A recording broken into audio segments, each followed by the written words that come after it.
Welcome you managers and leaders to an exciting new step in your careers. As managers and leaders, you will be called upon to provide direction to your staff, delegate work, and make decisions, and also resolve conflicts. There is a specific type of conflict that many in nursing are wary of. Every nurse manager has to be ready to take on horizontal violence.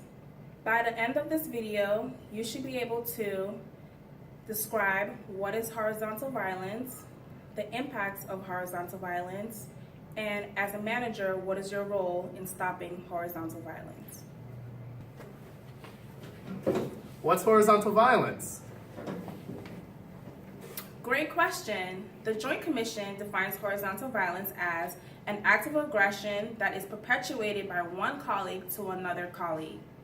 Some forms of horizontal violence are as subtle as gossiping about the other colleague or criticizing them in front of others. Also, it could be keeping information from them to keep them at a disadvantage. Watch here as Nurse Vanessa and Nurse Edward interact at work. Can you spot horizontal violence?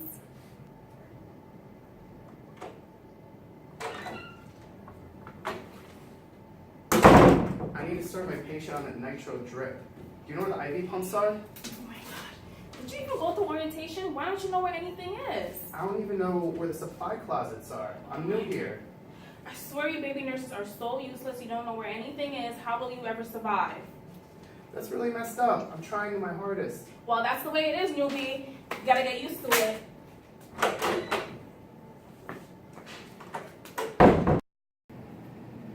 Wow, that was really mean. It really was. You can say that again. Horizontal violence has many causes, one of which is rooted in what we call oppression theory. Nursing has historically been a career occupied by women acting subordinate to male physicians.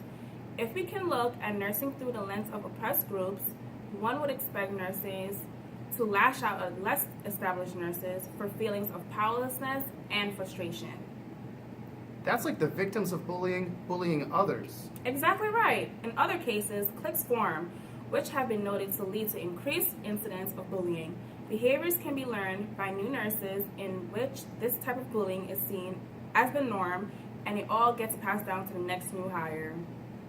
So they start to see it as hazing, like that's a normal thing.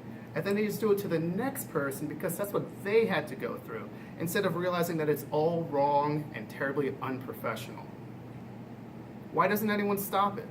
Well, that's really part of the problem. Inaction from other nurses and witnesses is exactly why this behavior continues. Co-workers and even managers may witness it and then downplay it, not even realizing how extensive it is. So, as new managers, it's up to you guys to stop horizontal violence in its tracks. So what does all this bullying do? Well, it increases stress, lowers job satisfaction, which can lead to more physical and mental health issues. Yikes. Yeah, it makes it harder for organizations to recruit and keep qualified nurses if it's a bad working environment. And that costs money.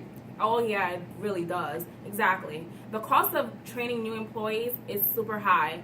Some estimates can be cost as much as $100,000 per new employee. That's really money down the toilet.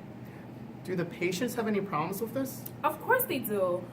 All this added pressure and stress can lead to increased likelihood of errors and mistakes, which can affect patient care. This is all terrible. It is really so bad. What can we do to stop it? What can we do?